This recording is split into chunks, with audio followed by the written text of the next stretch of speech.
With our hinge marks correctly laid out, we need to install a guide for the router bearing to follow. And I'm going to remove that back piece. And what I'm going to be doing is taking my back rail piece, a scrap piece that I've cut perfectly straight, and my hinge, and I'm going to stack these together, moving that scrap piece up and down until that hinge is perfectly flush with the top surface of my back rail. However, I'm first going to install some double stick tape to that scrap piece of lumber that I cut perfectly straight.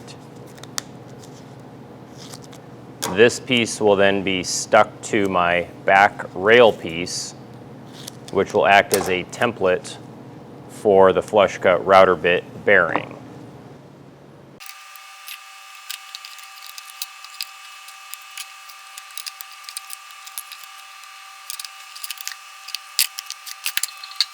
Now it is very important that the straight scrap piece that we are using as a template extends beyond the lines that we've drawn.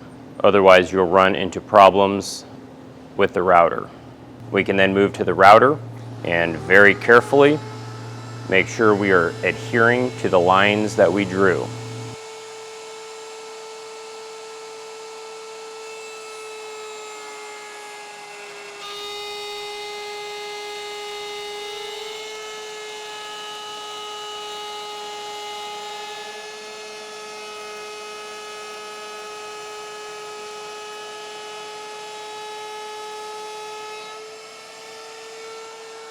And before I take that template off, I am going to double check that the hinge will sit flat between those routered radii. And this is looking really nice. And with everything looking good, we can cut away that template piece and clean that tape off.